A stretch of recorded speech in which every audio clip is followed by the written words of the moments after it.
It is Wednesday. It's the 30th of October. I'm Monita Rajpal. This is CNN News Center, live from Hong Kong. Our top stories today. Top German intelligence officials are looking for answers, and they're going straight to the top of the U.S. government. Allegations in the German media that the U.S. spied on Chancellor Angela Merkel's communications for almost a decade have angered German leaders and a country already sensitive to spying. Is in Washington, joins us now live. And Jim, the prevailing sentiment from the testimony yesterday was that not only what were they doing was legal, but that their allies were spying on them too. That's right. I mean, it's incredible to see the heads of the most secretive organizations. Right. Jim, thank you. Jim Shooter there live for us from Washington. Now, eavesdropping is a particularly sensitive issue in Germany. So when the German media started reporting about alleged spying on government officials and German citizens, it brought back painful memories from the recent past. Diana Magne reports now from Berlin.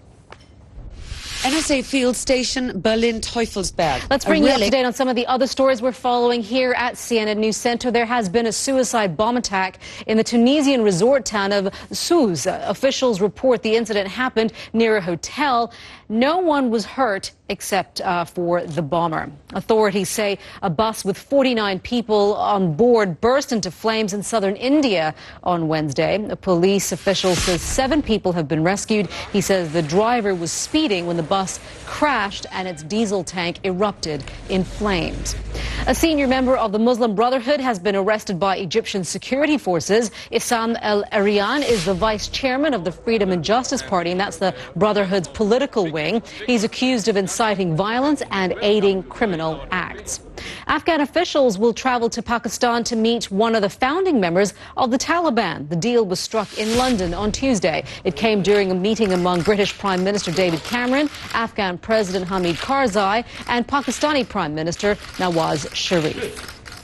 You're watching CNN News Center live from Hong Kong, saving lives in treacherous seas. Up next, we head out with Europe's border patrol in search of people smugglers.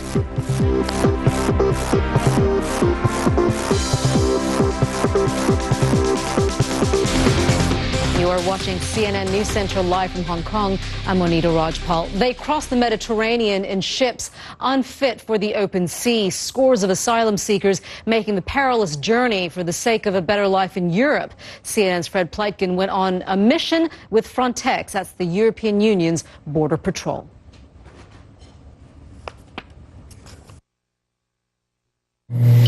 Takeoff from Sicily. We're on a Portuguese military plane flying for Frontex, the EU's border patrol mission.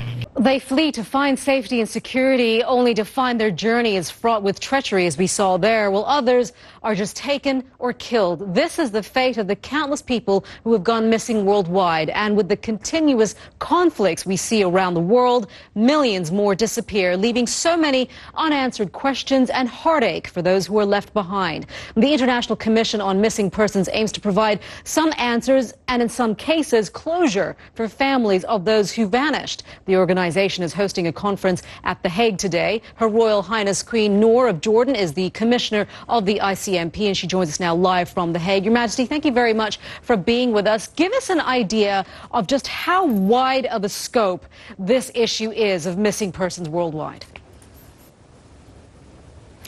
Well, since World War II, millions have gone missing in the world due to... All right. Your Majesty, we thank you very much for your time and to share with us your thoughts here on CNN. Her Highness Queen Noor on the show, joining us from The Hague. Let's switch gears now. Chinese state media are finally admitting that an incident that left 5 people dead in Beijing on Monday was a terrorist attack. David McKenzie is in Beijing and joins us now on the phone with more on this development out of the story. David, what more do we know? What we know is based on state media, 2 different official state medias here in China. Monita, very much. David McKenzie there on the phone for us from Beijing. And we'll be right back here on News Center. Stay with us.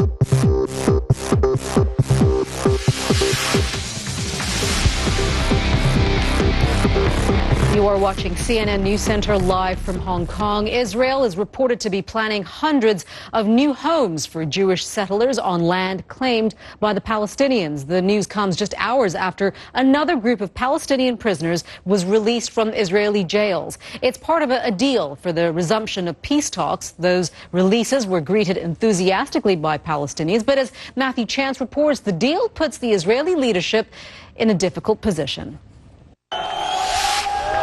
It was a hero's welcome for the Palestinian prisoners. And I'm Monita Rajpal at CNN Hong Kong. You've been watching CNN News Center. Thank you for joining us. I'll update you the news headlines in just a few minutes.